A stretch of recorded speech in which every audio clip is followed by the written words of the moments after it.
Hi, friends. Thank you for joining us on Food for Thought. This is an episode that is going to be aired on January 4th. And my name is Sunil Sharon, and this is Christ Episcopal Church, a ministry out of Christ Episcopal Church called Food for Thought.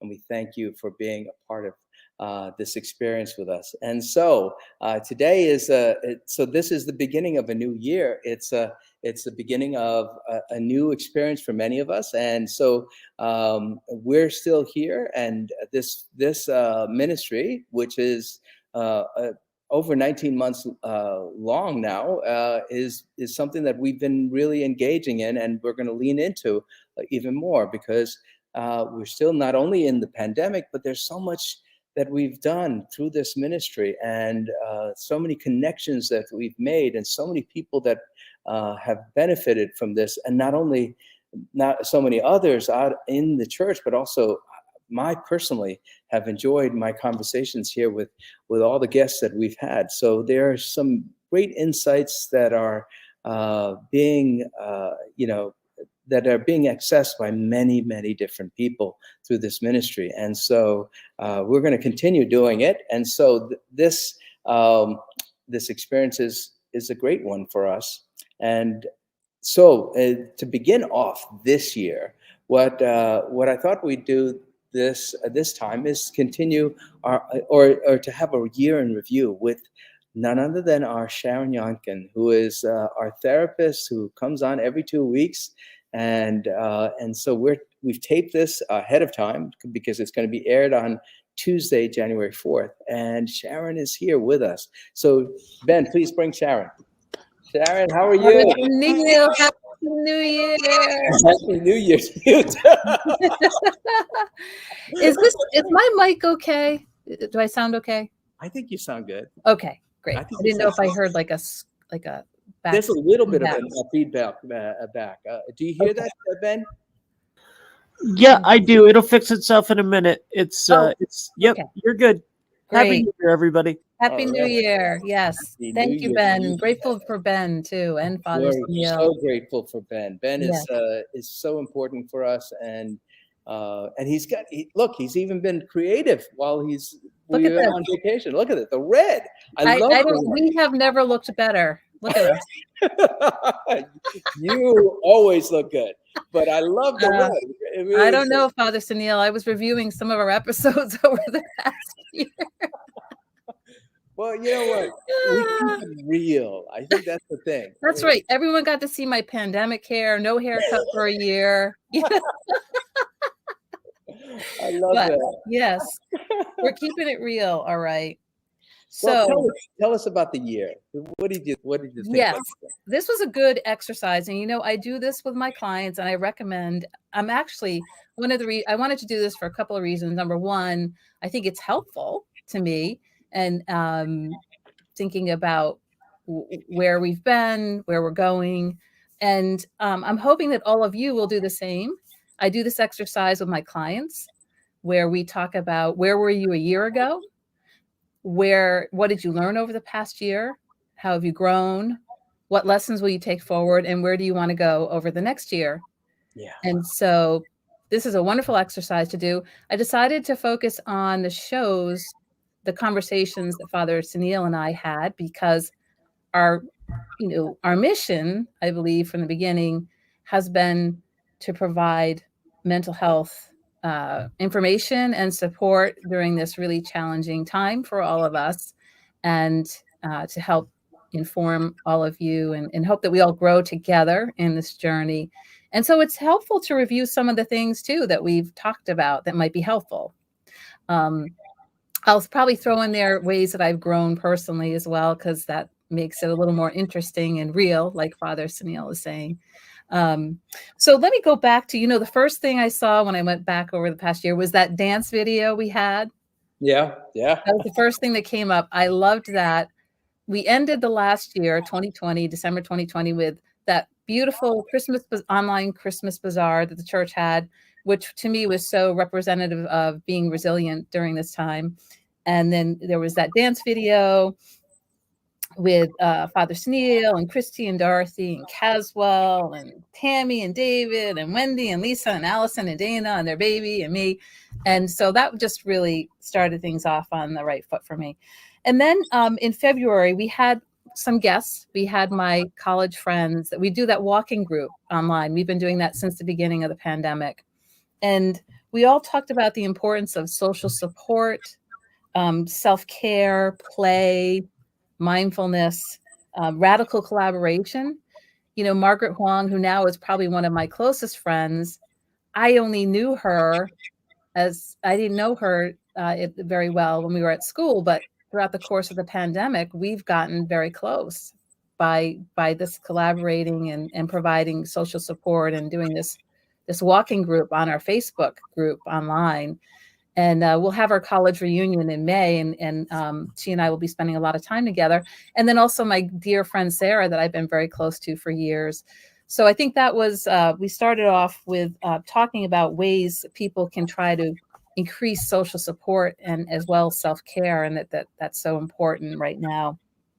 Then in February 15th, we had Dr. Johnson, the director of RICBT. Remember we had him on? Oh, yes, definitely. I love that conversation. Yeah, he did a little bit of a slideshow presentation, and he talked about cognitive behavioral therapy and how it can be really helpful.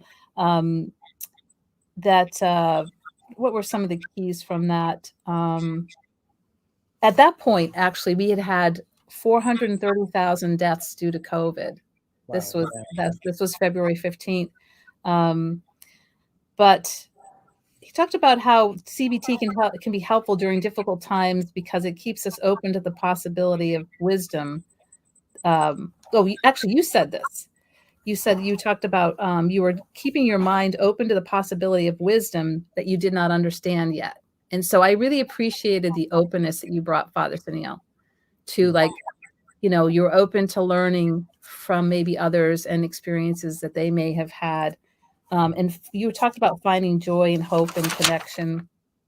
But he talked about CBT, putting words on feelings, name it to tame it, the power of support and empathy, alternative perspectives, pattern recognition. Then in March 1st, we talked about the model of emotions, why emotions are so important and how they work. We talked about cognitive loops that people get into, habit loops, ways of thinking, worry loops, an app that can help with anxiety by Judson Brewer, who's a psychiatrist at Brown University. I remember that. Remember Unwinding Anxiety. So that's a tool that people could access. In March, again, we talked about, that was the 1-year anniversary of the pandemic. That's right. This was March 8th. And we talked about the miracle of vaccinations. Because we remember before that point, before March, we were still not really vaccinated. We were still really kind of in lockdown. And we were mainly doing everything online, church services online, a lot of that. And you and I talked about the miracle of vaccinations and the advantages. And we were exploring whether or not folks were fearing, whether or not fear may be getting in the way of them making a decision that would be helpful to them. Of course, respecting everyone's individual decision, yet sometimes, we have to also make sure that decisions are not being made from a place of fear. And you talked about how God works through science and vaccines are an act of love and put out there to save lives. And then the end of March, Dr. Thomas came on. Yes. Remember the psychiatrist from RICBT? Yes, yes. And she talked about in our field what psychiatrists do and how they provide medication when it's needed and also coordinate care. When she talked about African-American mental health. And so here at RICBT, we also have hired more medication providers. So now we have additional psychiatrists and nurse practitioners. So folks should feel free if they need that help to reach out. Then in April, we had Deirdre Murphy on. She talked about mental health challenges with our teens and young people.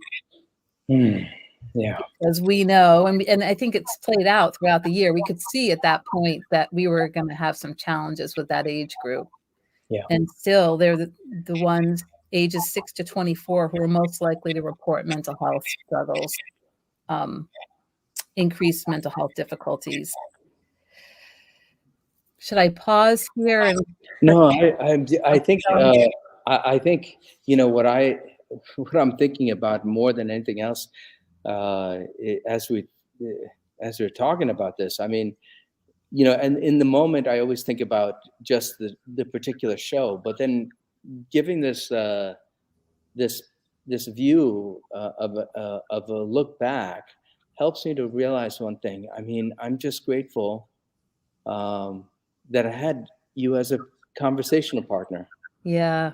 To kind of help figure out things and challenges, and because when we're looking at mental health in among children, among adults, among minority groups, among all of us that are facing this challenge, it's almost overwhelming if we look at it from all those, from a larger perspective. But we're doing that with these simple conversations, with these and my experience of these conversations is that it's always been like, yes, we've got a challenge, but we also got each other. Yes. And we've got God who comes in the midst of this challenge to say we can move and learn and grow even through this experience. Right. Yes, I totally agree. Yeah. And so I'm just grateful. I mean, just as you're going over these episodes, I remember about Dr. Johnson, and I remember about all the various speakers that we've had, and I remember especially speaking with Margaret and Sarah, and how they connected with you, and you guys were actually from different parts of the country connecting with each other. What our conversations, as I think about it, is mirroring what was happening to many of us over that year as we connected with one another. I think that's so true. As I was looking through my Facebook posts to prepare for this, it really did mirror what I could see going on nationally. And I think at that time, when we still really hadn't opened up much, and we were really getting tired after a year, before a lot of the vaccines were out, there was an intensity. There was like an intensity online of people doing a lot online, the Christmas Bazaar and these walking groups, and having colleaagues come in and share. And Sarah, her planks, doing planks all over the place. Yes. Sarah was doing her planking, right? And I think that was probably true for a lot of folks. And then we also, in the midst of everything, had different sectors that were being hit particularly hard. Minorities and different women, because the pandemic brought to light, I think, lower income folks brought to light challenges that people were going through. And so I think you and I really were there were so many different topics in so many different areas to address. Yeah. I think we kind of did that each month when we would meet. And there was Mother's Day, speaking of another group that we were trying to honor and support a lot of different groups. Certainly all of us have been struggling in different ways, for sure.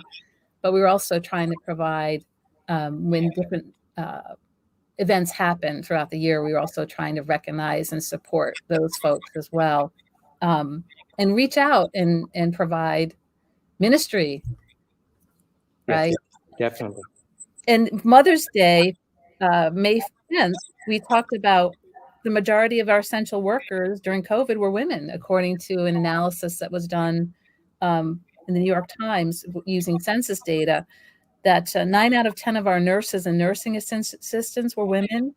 Respiratory therapists, pharmacists, pharmacy aides, social workers, 78%, grocery store and checkout, fast food folks, 66%, 76% of our teachers. So we were really kind of tried to honor how hard this has been on mothers and certainly all of us again, but like really also trying to honor those groups that were experiencing some additional stress. And then at the end of May, we celebrated the Mental Health Month. May is the Mental Health Month, and Tools to Thrive, that was a website where people could go online to get extra help. And we talked a bit about Oprah's The Me You Can't See. So it's been one of the joys for me has been to be an advocate for mental health during this time. Yeah. And tremendously important. Yeah. I think, and the thing is, I think also, I think it's not actually done, right? I mean, this is something that's important for us. I mean, I know that right now, one of the groups that I think I would love to interview with you actually is healthcare workers. I mean, maybe we could get our local doctor and from Wesley Hospital or some nurses who are dealing with this crisis on, who is a first responder in this. Oh, so true. So true. Quite honestly, I've kind of stayed away from them right now because they've been so overwhelmed.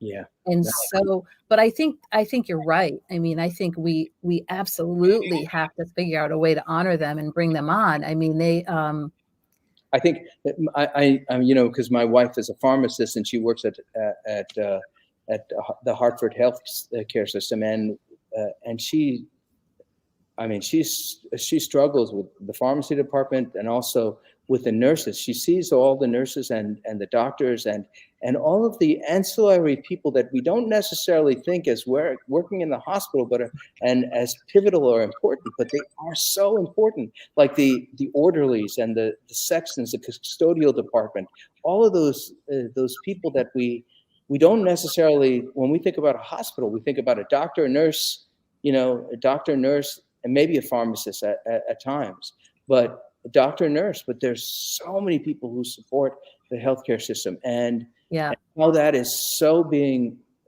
really stressed in a negative way. Yeah. And how we might be able to help. Yes, that's so important. That's one of my concerns now when we have these spikes like we do currently with the virus. We have a spike going on currently, is just how much can our first responders and our frontline workers in these hospitals and how much can these folks take? I mean, they are just, it's been unrelenting in terms of the amount of stress they've been under. Yeah. I think like what we've done is been able to help people normalize the conversation. And I think that's important. And I'm hoping that people, also normalize this idea that therapy is important. It's not something that is left for people who might be broken in somewhere, because we're all broken.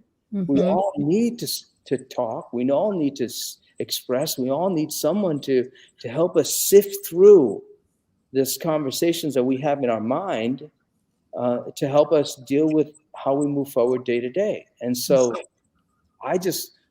I'm hoping that that's one thing that people grasp hold of, that this is good.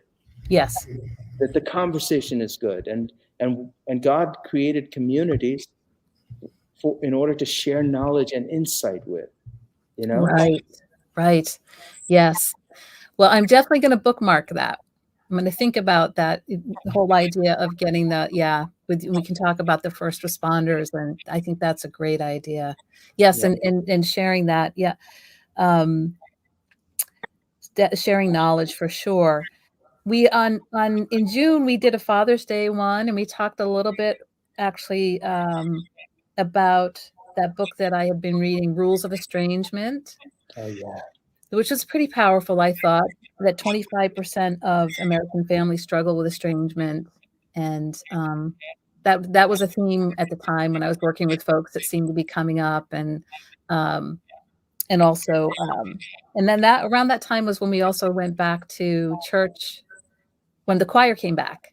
Yeah. And so that was a really moving thing for me personally, to be back in the church and singing. And that was a miracle, really. After I had been out of my office actually for almost a year and a half, I was seeing people on Zoom, and then came back, and we were now, I won't be for a couple of months because I'm going to Florida, but we were, I have been seeing folks in person twice a week now since June.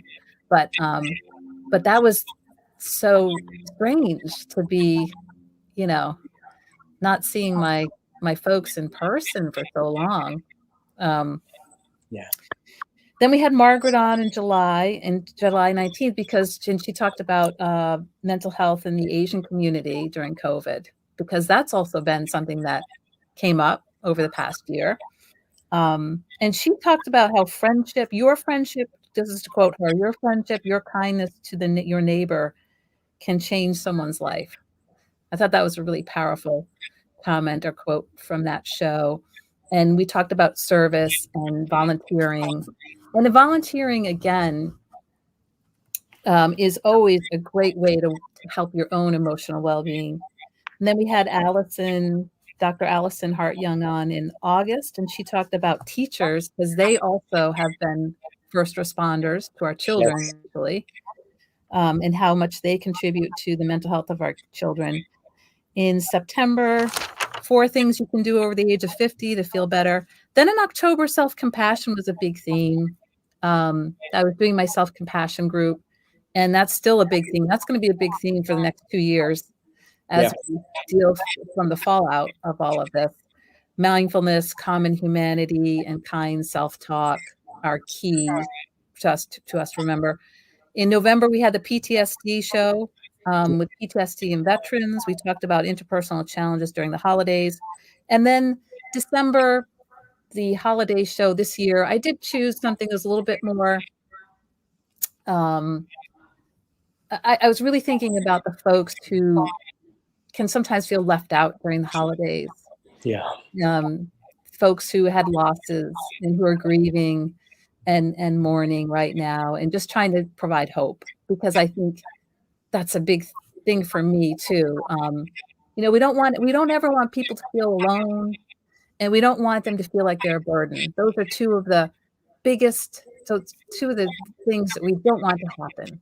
Yeah. So in your world, in your community, do whatever you can to help people feel connected and to not feel like a burden, because that's really important when someone's really suffering and struggling. So. Wow, we did a lot. We did a lot, right?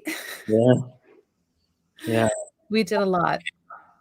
Again, I've enjoyed it because it just, by ourselves or by myself, it would seem overwhelming. But in conversation with you, Sharon, it's been really joyful. And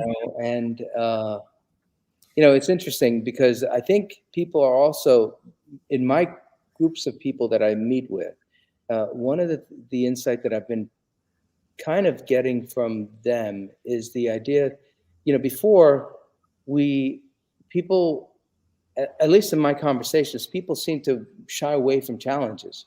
But nowadays, even maybe it's a byproduct of this COVID, but more and more people are talking about engaging the challenges and moving forward through them, learning what we can from them and moving forward. And maybe it's because of my inclination to hear that in conversations, but I hear it more and more in media, and then also in personal conversations. I hear it even from my kids. My kids are talking about this. I mean, we also I had this wonderful interaction. I had this wonderful breakfast with your daughter, Talon, who was visiting from England, and we were talking about it. And she was also, she's a young adult, and she's also articulating that. And right. This is such a powerful point you're making, Father Sunil. So we know our young people, have suffered quite a bit, and we, being older and hopefully wiser, we have to help them keep perspective.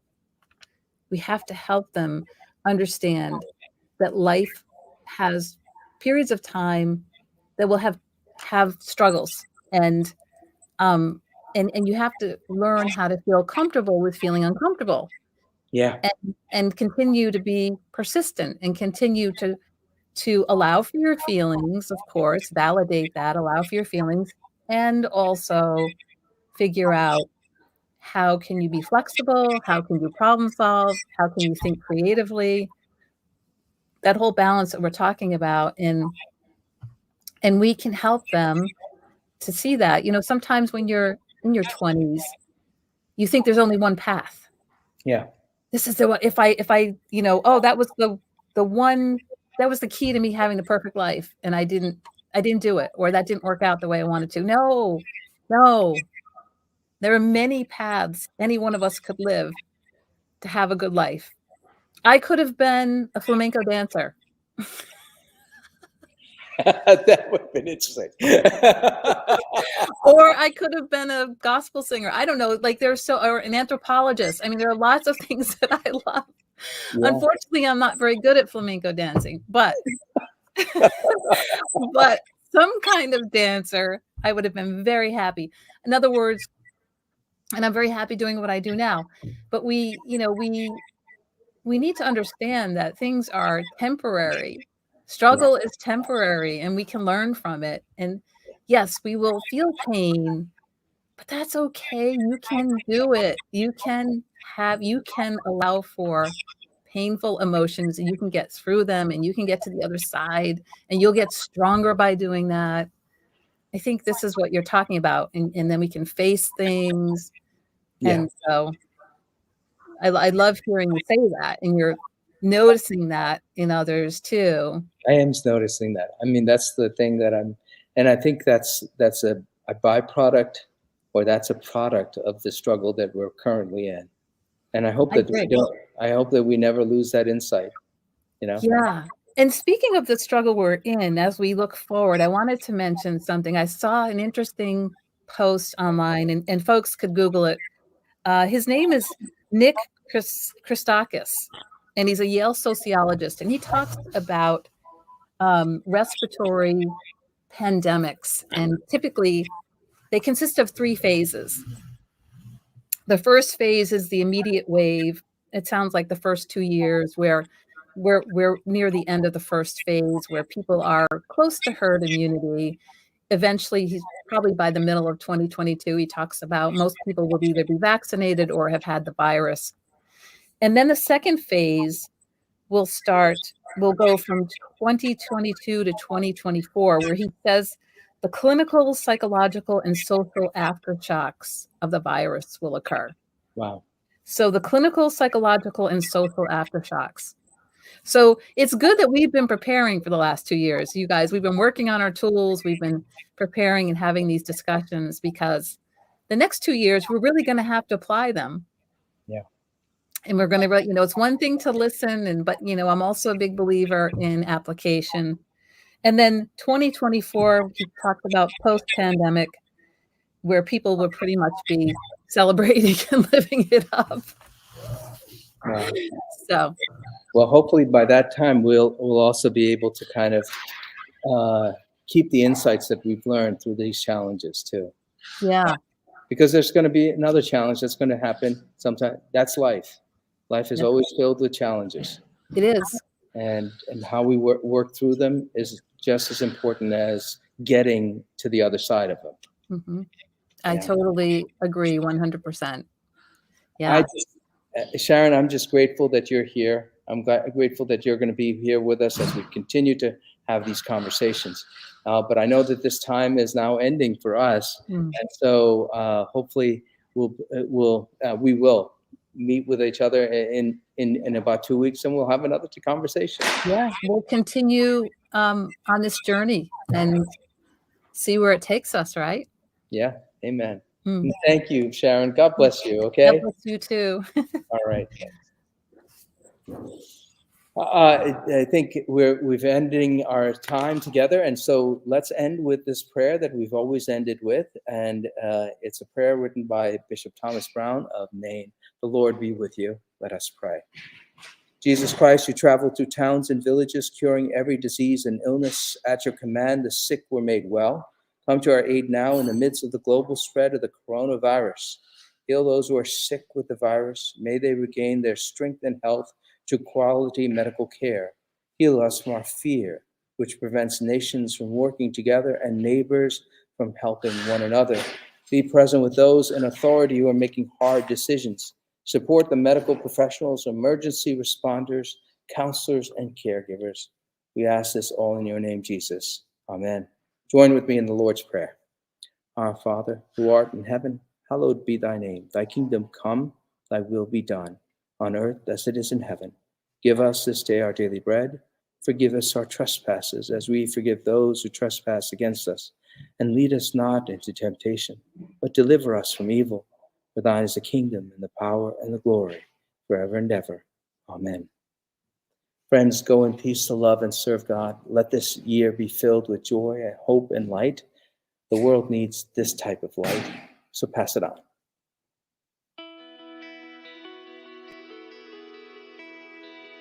Thanks for watching. Did you know that you can join Christ Church from anywhere in the world? If you're feeling connected to what we're doing, email us today at communicate@christchurchwesterly.org.